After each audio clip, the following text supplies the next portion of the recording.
morning, everyone.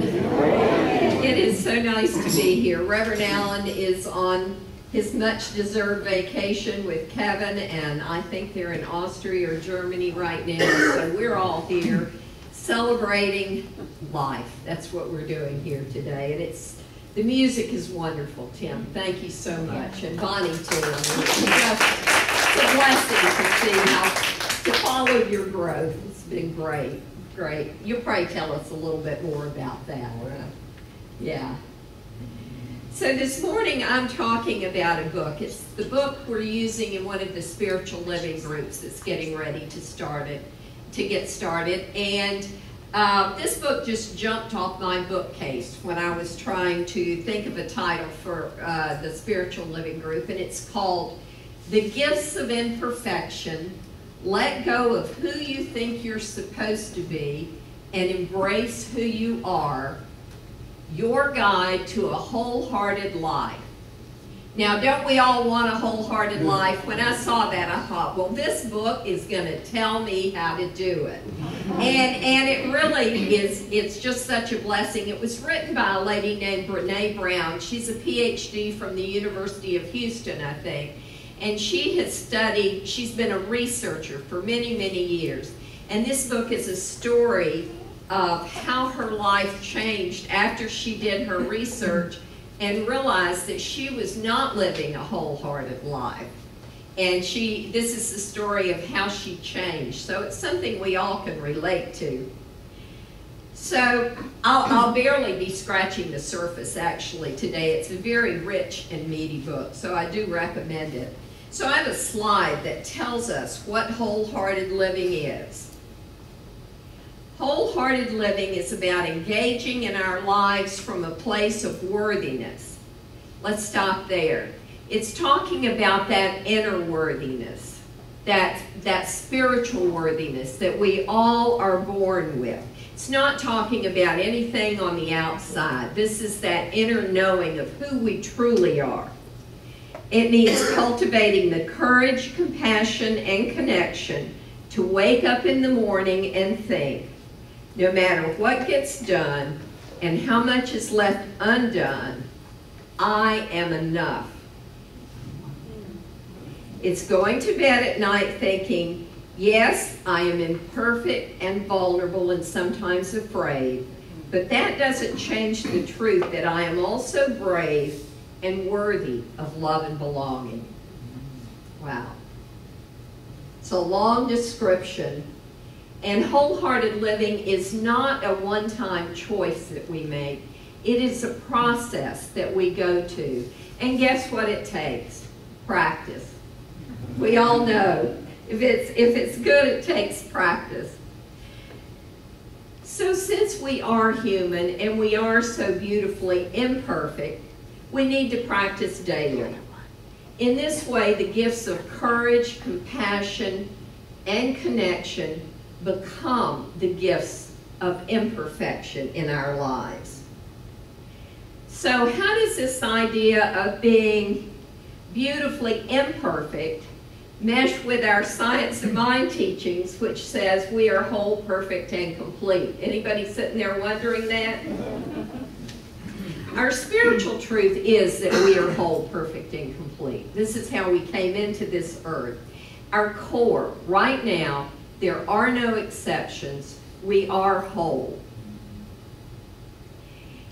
Some of you may be thinking, I'm uncomfortable with that thought. And that was what I felt when I first came to the Science of Mind teachings. I did not feel whole, perfect, and complete. And I was assured that that was the truth, and I was thinking in my head, yes, but what about the things I've done? What about the things that didn't work out? What about my actions? So some of you may be in that place right now because it's until we get on this path, and we're firmly on this path, we may not feel whole, perfect, and complete. But everybody is at their essence. Everybody is whole at their essence. And when we're not feeling it, we're just not remembering the truth of who we are. We're just not feeling it. We're not remembering it. So if you've been in prison, if you've been a bully in your life, if you've had dishonest things about your relationship, or you've lied to your family, or you've got crooked business matters, it does not matter what you have done. At your spiritual essence, you are whole. You are whole. We all are whole. So what I'm going to say next is so important. We have imperfections in our doings, not in our being. And that's being with a capital B. We have imperfections in our doings, but not in our being.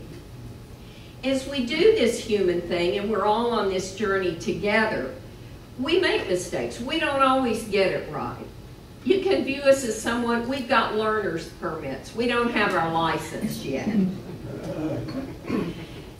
So, I make mistakes, but I am not a mistake. So I invite you all to say that with me. I make mistakes, but I am not a mistake. Let's say it again, louder. I make mistakes, but I am not a mistake. Now that's the truth. So our insides, whatever you want to call it, the subconscious, the spirit, our soul, this is where our truth is, and it's where that divine light within us, where it shines the brightest. I know that all true healing starts at that inside place, not from the outside in particularly. And what we're really healing is not our being, we're healing our thoughts. That's where we get into problems. We're healing our thoughts. And as we're able to do that, we're able to be more real in our lives, to live a more authentic life. So whenever you see an area in your life, whether it's in your doings or in your thinking that needs some healing, it's like you've been given an engraved invitation to change, to grow, to begin to look at life in a different way. The gifts to our imperfection are this. We get to have a closer walk with God. And that is the God within, that God that expresses through us. As we let go of pretense, we get to have a closer walk with God. So let's begin by looking at the three gifts that Brené Brown talks about in her book, and they are courage, compassion, and connection. Courage, when we look at that, and we learned this last week when Reverend Susie spoke to us, courage, the original meaning comes from the Latin word cor, meaning heart. And the original meaning was to speak one's mind by telling all one's heart. Now that's changed over time, and we've kind of gotten into the belief that courage is about being a hero, about heroics in our lives. And yet, speaking openly and honestly about who we are and moving forward as ourselves, letting that light within us shine brighter and brighter, that is the definition of courage. It requires us to do something that I find very hard, something that we all cling to, or many of us cling to. Probably not everyone clings to this. We have to let go of what people think about us. We have to let go of what people think about us. We've got that disease to please. So many of us do, myself included. And it's only when we let go of that can we really begin to walk forward as our authentic selves, and that takes courage to do that. You know, most of us use words like fitting in and belonging interchangeably, but when you break it down and really look at it, I know how to fit in. I've learned how to fit in. I can go in a room, I know how to dress, I know what to say, I know what not to say. I can be whoever you need for me to be in any given situation. But but fitting in makes me ask myself the question, am I being a chameleon in my life? Am I changing to fit in given whatever the situation is. And that's kind of how I grew up, and that's what I learned. But belonging is about going forward with your true self, stepping forward with your true self. It's giving up that belief that we need to be part of something that will be any way you want us to be in order to be a part of. It's giving that up and letting ourselves be seen so that we don't have to pretend. Now, heroics may be about putting our life on the line, and not many of us have done that. Certainly some of us have. Eli has back there. But ordinary courage is about putting our vulnerability on the line. Putting our vulnerability on the line. I know when I decided to retire from my job, it was a second career as a hospice chaplain. And I had worked hard to be qualified to be a hospice chaplain, and I loved my work. But I had the realization that, and this was hard, that I was probably in the last 10 or 20 years of activity, a very active life. And I had to look at my priorities. And my priorities certainly had my family at the top. Well, I was working maybe 60 hours a week, healing other people's families in Pinellas County. And I thought, you know, if I want to live my priorities during this time when I'm healthy and active, I need to quit working. Well, I loved working. I loved working, and I know how to work. I know how to be a very good employee. I was comfortable in my job. I knew how to do it. I wasn't sure I knew how to be a retired person. I had never done that before, and I wasn't sure that I knew how to be a better mother or a better grandmother or a better friend or a better companion. I had a lot of uncertainty about those things because this was really going to be a major change in my life. So I made an appointment with my high-up boss, who I really loved and respected, and I started telling him this, that I really needed to retire. I gave him a date. I told him why, and I started crying while I was telling him. Now, I don't cry very easy. I'm buttoned up pretty tight, and especially in a business situation, so I was embarrassed that I was sharing this with him, and I had tears running down my face, and I'm thinking, oh, I just really messed this up. And so when I finally got quiet, he was just sitting there, and he said, "Thank you for showing me what courage looks like." Now, I hadn't realized that I was being courageous. I was not in a place to recognize that because I was feeling embarrassed. And what I learned that day was we often don't know when we're being courageous in our lives. We often don't even recognize it. It feels so strange to share from the heart and share who we truly are. And what I learned that day was I could give a gift of recognizing courage in others, just the way he had given me a gift by recognizing courage in me. So I tell that story to offer that is a gift we each can give each other as we support each other on this spiritual path. When you see someone displaying courage, say thank you for showing me courage. When someone opens their heart to you and they're vulnerable to you, say, that took a lot of courage to share that with me. Thank you. I did it the other day with a man who's a friend of mine, and he was kind of anxious. He was telling me about this conversation he had had, and he had said just what he needed to say, and he had taken the action he needed to take, but he was still kind of concerned about it. And I simply said, that took a lot of courage, didn't it? And all of a sudden, he just stood up straighter. He went from the anxiety just drained away, and he went, well, yes, it did. You know, we don't learn to honor and celebrate ourselves when we're displaying that kind of courage. So I invite you to remember that and to use it in your life. So a key word in all of this has been practice. We need to practice. And a theologian has said, Courage is like a habit. It's a virtue. You get it by courageous acts. It's like you learn to swim by swimming. You learn to courage by couraging.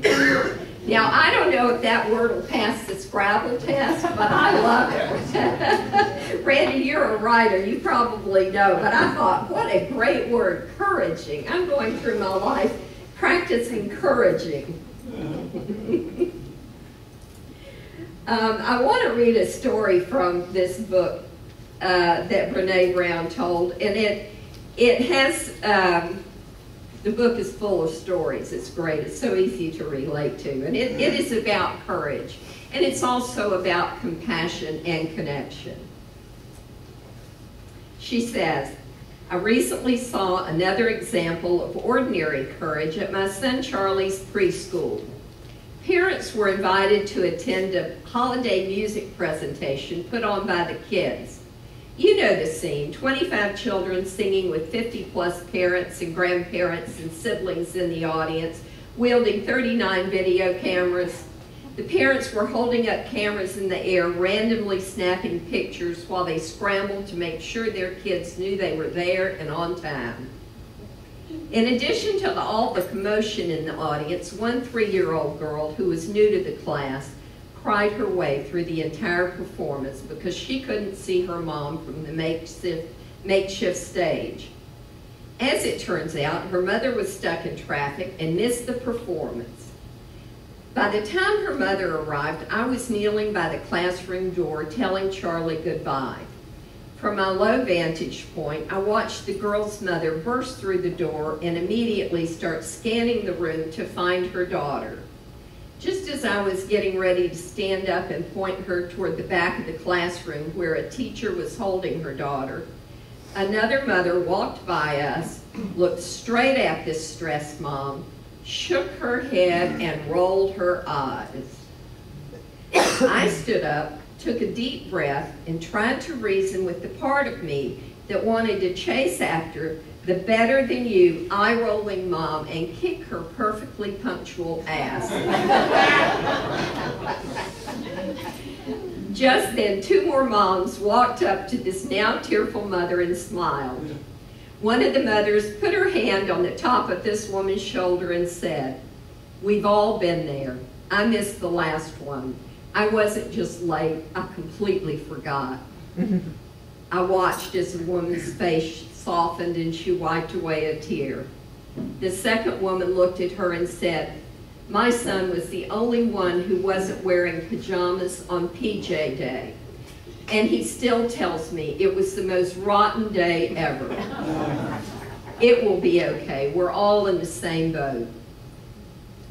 By the time this mother made it to the back of the room where the teacher was still comforting her daughter, she looked calm. Something I'm sure that came in handy when her daughter lunged for her from about 6 feet away. The moms who stopped and shared their stories of imperfection and vulnerability were practicing courage. They took the time to stop and say, "Here's my story. You're not alone." They didn't have to stop and share. They could just have easily joined the perfect parent parade and marched right by her. As this story illustrates, courage has a ripple effect.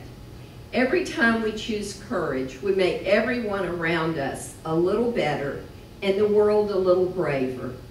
And our world could stand to be a little kinder and braver. Amen. Couldn't it? And so that is courage, compassion, and actually connection too, in story form. One of the things that really surprised me about Brene Brown's research is that one of the greatest blocks to compassion, using compassion in our lives, is the fear of setting boundaries and holding other people accountable. Now, having firm boundaries is something I've really struggled with. In fact, a friend told me last week, "Susan, no is a complete sentence," when I was complaining about something. But I never connected it with not having compassion. When we fail to set boundaries and hold other people accountable in our lives, We get resentful, we feel used, we feel mistreated, and it's hard to be compassionate when you're feeling resentment, and I get that. I'll tell you another story to illustrate this. I had a supervisor when I was in spiritual direction training, and I went to him once a month to go over clients and whatever for the month. And I was supposed to have a book report written and be able to discuss it with him. And I was having a crisis. I was having a little mini breakdown. I had been working, spending far too many hours at work. Lots had gone on in my hospice team, and I was telling him all the details. And one of our team members had had a problem in her personal life, so I'd spent a couple of evenings with her, and then I'd had a friend die very suddenly, so I was filled with grief, and his wife had asked me to do a memorial service for him, and I didn't know.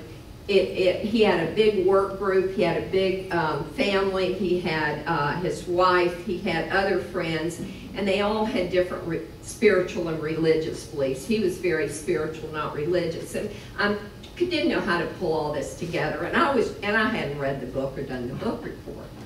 That's what it came down to. So I'm just pouring this out, and all he said was, "You're very generous with your time." And I had on my martyr hat then, and I thought, well, yes, I am. I am so generous. Look at how good I am. And I was driving home after that appointment, and it suddenly dawned on me that he was not complimenting me. Because I had just given myself away, totally.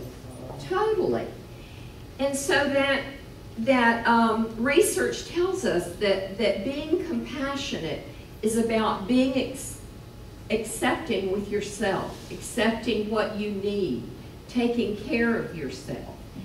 And I hadn't done that. So as we take better care of ourselves, we become more compassionate in our lives automatically, because we're coming from a place of being full rather than from a place of being empty.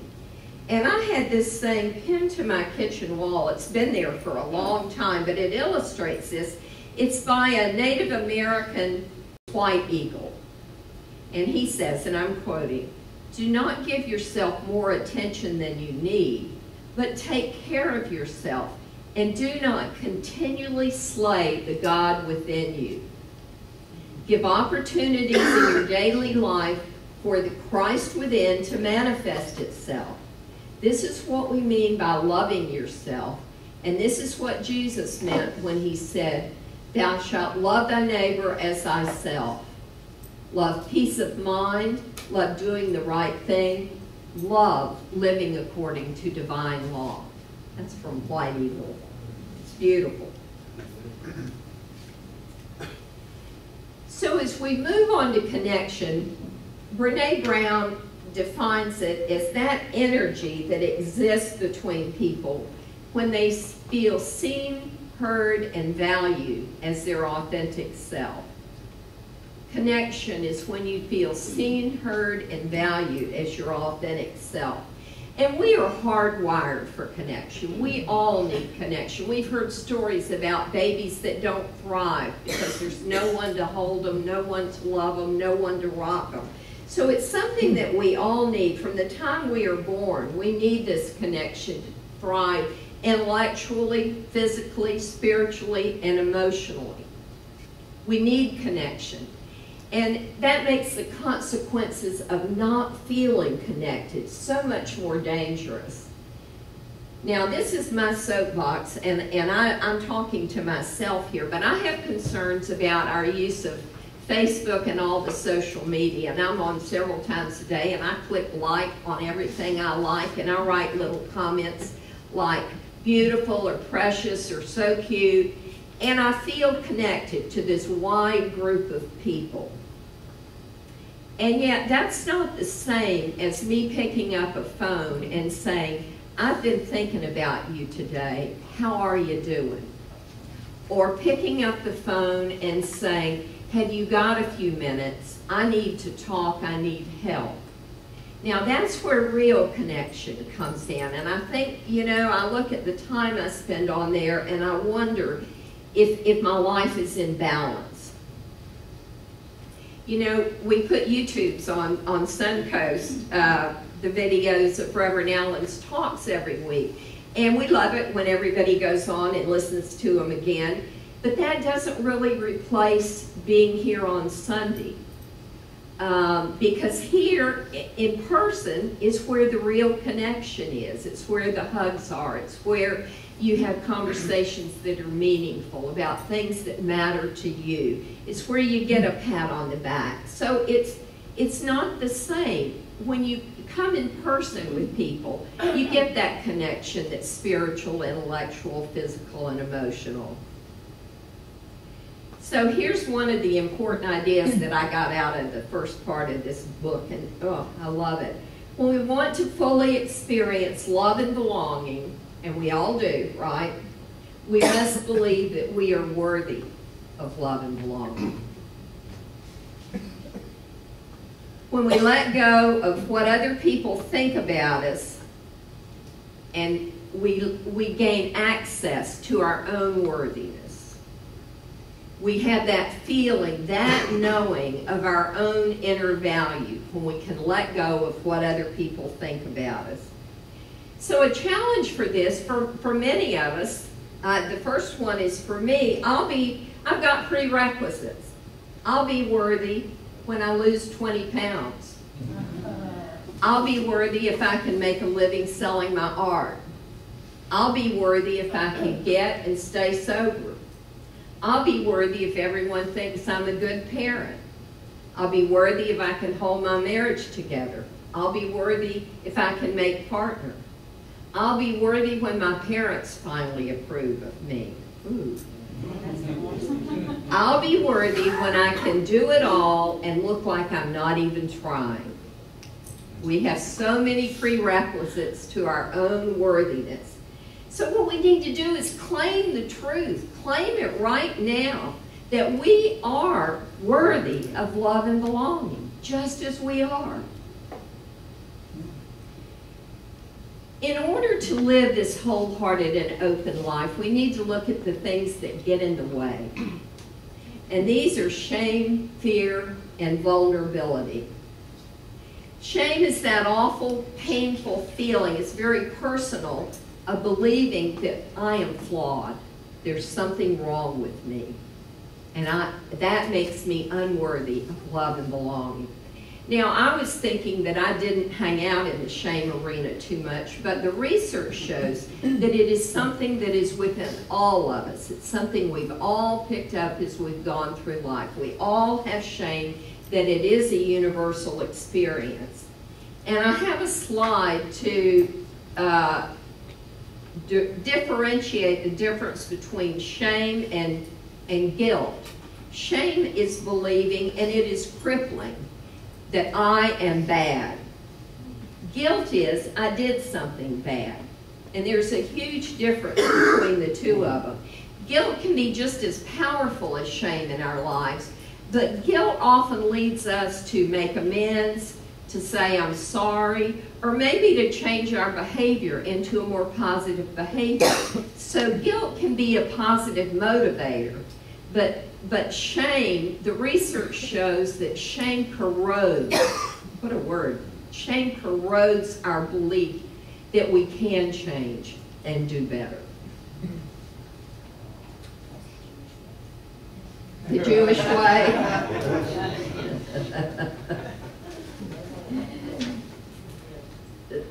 The guilt, Bonnie says. So here's what I know. As we learn and as we grow, life, God, is in conversation with us. Life is a movement towards more wholeness. That's why we're here. And God's will is for us to be whole, to let our true colors shine through, and to be who we really are. God did not goof when you were born. God did not make a mistake and say, oops, let that one slip through. That's not how it occurred. You are a special and unique light in this world. Yay. Ready to let it shine. If we're going to find our way out of shame and back to each other, vulnerability is the path, and courage lights that path. The wholehearted journey is not the journey of least resistance. It's a path of consciousness and choice. So we get to choose a wholehearted life and to practice the courage, the compassion, the connection, and to look around us at all the people who are in our lives and say affirmatively, I am enough, I am worthy, I'm all in for a wholehearted life. That's the truth in my life, and I know it is the truth in yours. Namaste. Thank you.